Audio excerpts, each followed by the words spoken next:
లోని ఒక సన్నిధానముకు జగన్మోహన సుందర శాస్త. ఇందాకే చెప్పాను, శాస్త అనే పదానికి శాసించేవాడు, కలిలో ధర్మాన్ని శాసించి నేర్పించి ఆచరింపజేసేవాడు కనుక ఈయన ధర్మశాస్త్ర అయినారు. ఈ శాస్త్ర వారి అవతారములే మనం ఇక్కడ చూస్తున్నాము. ఈ జగన్మోహన సుందర శాస్త్ర అనేటువంటి వాడు ఎవరంటే, ఇక్కడ పోతే మన పురాణాలకి పోవాలా.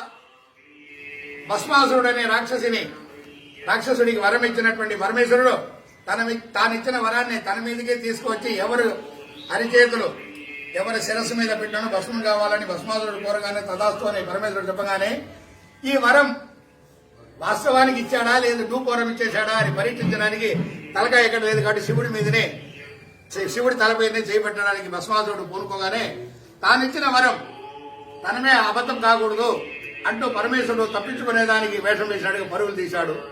వెంటనే వైకుంఠపతి అయినటువంటి శ్రీహరి ఆ పరమేశ్వరుడిని కాపాడుటకు చలాకి అయినటువంటి మోహిని అవతారం దాల్చి ఈ భస్మాసురుడిని అడ్డుకుని నాతో నాట్యంలో గెలిచేసిన వెళ్ళు అనగానే ప్రకృతివశాత్ రాక్షసుడు అయినటువంటి వాడు స్త్రీ రూపం చూడగానే మాయలో పడిపోయాడు.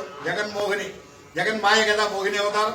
వెంటనే నాట్యం ఆడుతూ తన భంగిమలో తన చేతిలో తన శిరస్సు మీద పెట్టుకుని భస్మాసురుడు అయిపోయినాడు. తన గురించి గోత్రం తానే పెట్టాడు అన్నట్టుగా. అలా భస్మాసురుడు వెళ్ళగానే అంతవరకు రుద్రాక్షం గింజలు అలా రుద్రాక్షము మాత్రమే అన్ని గింజలు దుగ్గు ఉండదు. ఒక రుద్రాక్షానికి మాత్రమే మధ్యలో రంధ్రం ఉంటుంది. అందులో దాక్కొని చూస్తున్నాడంట పరమేశ్వరుడు ఏం చేస్తున్నాడు మోహిని. అబ్బా భస్మాసురుడు అయిపోయినాడు అనగానే దిగాడు.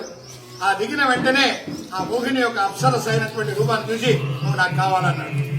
అప్పుడు ఆ మోహిని వెంటాడు, అయ్యా మీరు మాయలో పడ్డారు, నేను మగవాడిని,